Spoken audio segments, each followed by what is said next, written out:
నమస్తే అండి. ఇది మన విశాఖపడేరు ఊరు నడివడ్డులో అండి. ఇది నెంబర్ 1 ఇండివిజువల్ హౌసెస్.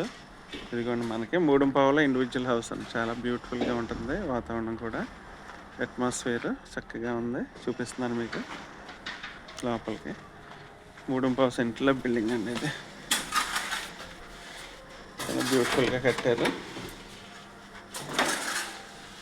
ఇదిగోండి ఎంట్రన్స్. ఇది చాలా క్లాస్గా మీకు డిజైన్ చేశారు. ఇంటీరియర్ వర్క్ కూడా. మూడుంపావులో ఇండివిజువల్ హౌస్ అండి. అండర్గ్రౌండ్ వాటర్ కూడా చాలా స్వీట్గా ఉంటుంది. విశాఖపడేరు మన భీమవరం టౌన్లో కూడా అలాంటి వాటర్ ఉండదు ఇక్కడ ఉన్నట్టు. ఇదిగోండి కిచెన్ అది ఇలా ఇచ్చారు. పైన కూడా చక్కటి డిజైన్స్తో సీలింగ్స్ చేసి ఉంచారు. ఇదిగోండి మాస్టర్ బెడ్రూమ్ అండి. చాలా బ్యూటిఫుల్గా ఉంటుంది. 60 lakhs చెబుతున్నారండి. ఇది అటాచ్డ్ బాత్రూమ్ అండి. చాలా ప్లెజెంట్గా ఉంది అట్మాస్ఫియర్ కూడా.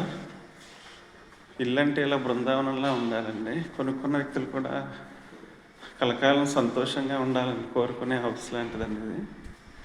ఇదిగోండి ఇది కూడా సెకండ్ బెడ్రూమ్ అండి. చాలా చక్కగా ఉంటుంది. బయట కూడా మీకు చక్కటి ప్రశాంతమైన గాలి, చాలా హాయిగా ఉంటుంది వాతావరణం కూడా. వెనకాల కూడా మనం వాష్ ఏరియాలో ఇచ్చారు కూర్చోవడానికి. ఏంటి వెనకాల కూడా మనకి బయట కూడా వాష్రూమ్ ఇచ్చారు. చాలా బ్యూటిఫుల్గా ఉంది. అన్ని బిల్డింగ్స్ మధ్యనండి ఇది. అందరూ ఎదురుగుండా కూడా గవర్నమెంట్ ఎంప్లాయీస్, కానిస్టేబుల్స్ ఉన్నారు, కలెక్టర్ ఆఫీస్లో చేసేవాళ్ళు ఉన్నారు, అన్ని రకాల ఎంప్లాయీస్ ఉన్నారు. చాలా చక్కటి గేటెడ్ కమ్యూనిటీ లాంటిది ఇది వాతావరణం. ఎవరన్నా ఇంట్రెస్ట్ ఉన్నారో ప్లీజ్ కాంటాక్ట్ మై నెంబర్ అండి. థ్యాంక్ యూ సో మచ్ అండి. ఇదే అండి మీకు బిల్డింగ్ వచ్చి చాలా చక్కగా ఉంటుంది. Anybody interested, please contact me.